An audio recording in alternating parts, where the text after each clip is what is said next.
Hey guys, what's up? Welcome back to iTouch App Reviewers. In this video, I have kind of a rant for you guys. If you guys know anything about the App Store, it started off with applications that were like the full version and then a light version. So, if there was a war game you wanted to get, it would be $4.99, and then you could get the light version for free to try out. Maybe it had 3 levels in it. If you liked it, you went and bought the full version. Then came pirating, and a lot of people started pirating apps, jailbreaking, stuff like that.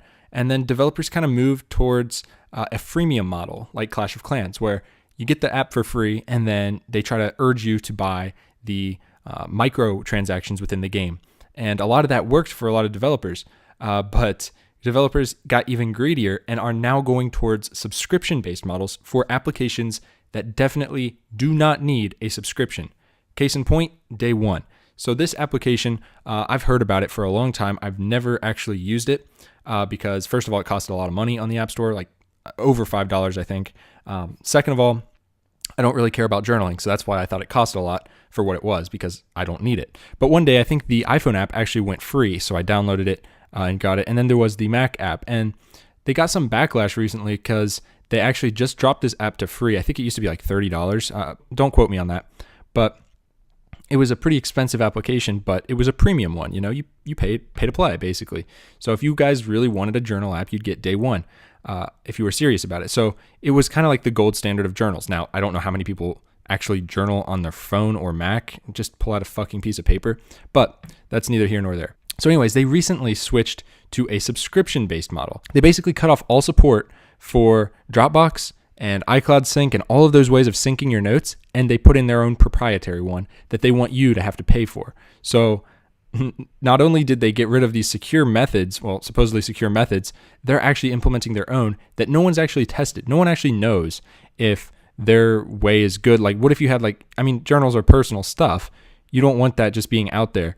And so no one actually knows. It says end-to-end encryption, but you don't really know that. It's their own proprietary thing, and they want you to pay. And not only that, they want you to pay a lot. I think it was $40 a year or something like that. And every time that I post a review on here, it actually gets deleted. So let's see if I write another review. Yeah, it keeps getting deleted. I don't know why they're deleting my my reviews on here. Everyone should be posting a 1-star review for these guys. This is just greed. And they actually replied to my original review, and then I guess they got it removed because they didn't like it. But because I said, they're being greedy, and the developers replied and they're like, well, we got to eat too. It's like, dude, then make an app people want. Like, you don't have to, who's going to pay $40 for a journal app? That's ridiculous. That's insane. Just use the Notes app. And that's what I urged people in my review to do. I'm like, guys, use the Notes app. It's free, syncs with iCloud, and it's secure. So I don't know why my reviews keep getting deleted there. I guess they really don't like me. But I will keep posting them. I'll make more accounts if I have to. Fuck these guys. Next up, 1Password. Now, these guys were actually kind of nice because I asked them if they're going to continue supporting Dropbox, iCloud, and Wi-Fi sync. I'll just click on that. Even though they're trying to push their own sync method. So 1Password's trying to do the same thing. They said, yep, you can use your license as long as you wish. We're not removing the features such as local vaults. Now, they actually didn't. That doesn't answer my question fully, because I did ask about this and they didn't answer, but they said yep at the beginning, so I'm gonna hold them to it. I said thanks, whatever, and so they were nice about it, which I do appreciate. But I don't appreciate them trying to shove a new subscription model down our throats just for in case you don't know, 1Password was the gold standard of password protection. So if you wanted to keep all your passwords in one place, you got this. It was like a $40 app, one-time purchase. In my opinion, it was worth it, so I did it. I bought it on my phone, I bought it on my Mac, and it's great.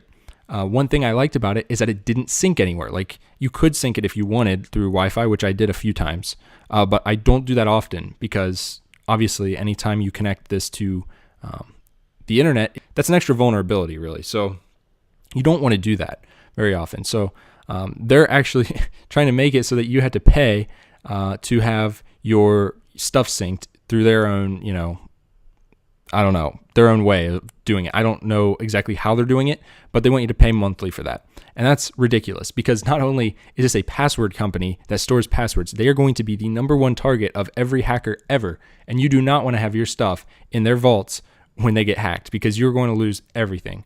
The whole point of 1Password is that you have one password that you use to get into the vault so that you can store all your other secure passwords in there. Essentially, this is a terrible move. Do not buy whatever they're selling. Do not pay for that shit.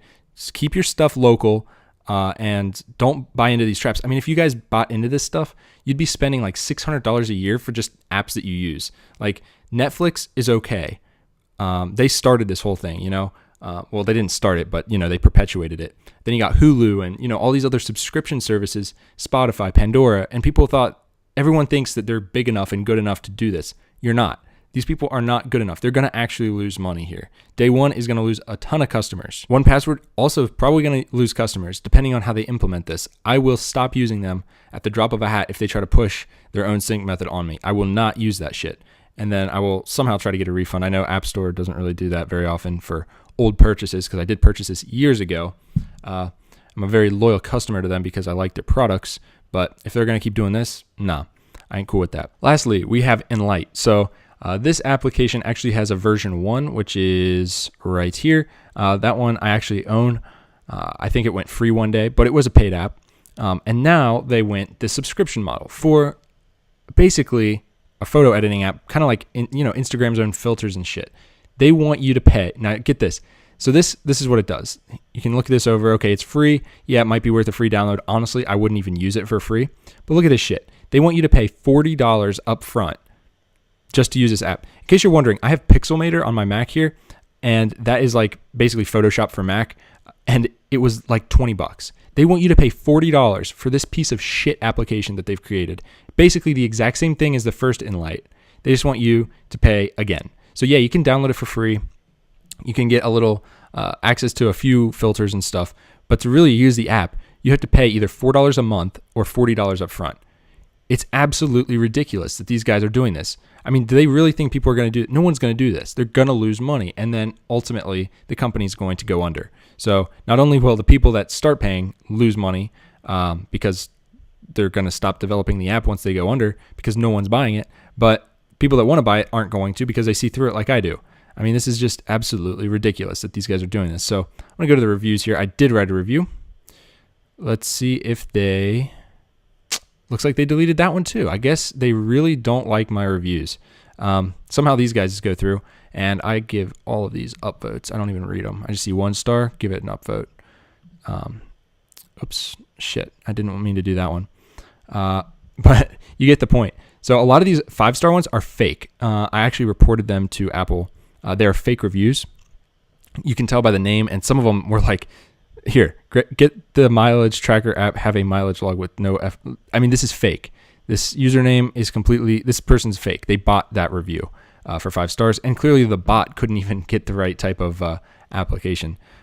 So I know there's farms in China with just phones all over the wall. I don't know if you guys have seen those reports, but they've got these like Chinese guys, in these rooms with like 400 iPhones on a wall, and they will type reviews for anyone like all day, and that's how they make money. So it's ridiculous that they do this, first of all, and that people actually buy them. So I hope this company actually goes under because of that. I hope they get their applications removed for buying fake reviews to try to boost their sales. So these are 3 really good examples for you guys. I mean, if you guys don't agree with me, I don't know what's wrong with you, because yeah, I understand developers need to eat, but developers have been fine up to this point. They're just getting greedy and wanting a ton more money for something. I mean, if they want to put out a brand new version like Enlight 3 and charge people again, sometimes I get pissed about that. But honestly, if they had a lot of good changes that it's justified, I would pay for it. But seeing as they're just trying to get you to pay monthly for nothing, it's ridiculous. You should not have to pay monthly to use a photo editing app. You should not have to pay monthly to use a journaling app. You should not have to pay monthly to have your passwords saved in a spot. I don't know. That's just my quick rant on this. It's not really quick. How long is this video? I don't even know. But I could go on all day about this shit, and inevitably more and more companies are going to shift to this. So first it was the full version Enlight, then it was freemium, and now this is a spin-off of freemium. It's free, but you have to pay subscription. It's just absolutely ridiculous, guys. I don't know how else to say it. So go ahead, if you guys feel so inclined, download these apps, give them a shot, and give them 1 star. No, I'm just kidding. I didn't say that. But yeah, I think if enough customers eventually, give these guys 1 star and outweigh all of the fake reviews, like there's no actual person that's going to review this a 5-star. No one wants to pay $40 or $4 a month to put a filter on their photo. Like seriously, no one's going to do that. So I think that the consumer will win out here eventually. I think it's going to be a fight, but 1 star as it is, that's what they're getting from me. So if you're a developer and you're thinking of doing this, don't, because not only will I review your application more than likely, it's not going to be a good one because I am not on board with any of this. Unless you're Microsoft or Netflix, you really don't have the proper customer base and you're not big enough to do this. This is what the big guys can do because they got money to blow. You guys don't. So don't do this if you're a developer unless you want to commit suicide for your company, basically.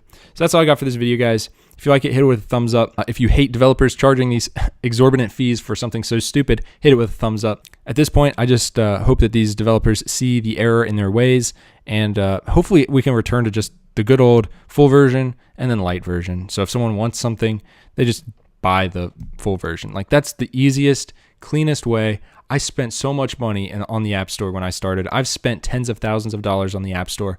I have tens of thousands of apps, probably hundreds of thousands by now, downloaded. I delete them obviously, but I download everything that goes free for the most part, just so I have it in case the developer tries to jack up the price. So I have tons of applications, and just things were simpler back in the old days. It was cut and dry. You get the light version, try it, you like it, you buy the full version. You want to support the developer, you do that. You don't pay $40 or $4 a month to put a filter on your photo. So, okay, that's my rant. That's all I got for this video, guys. If you like it, hit it with a thumbs up and subscribe, and I'll see you guys in the next one.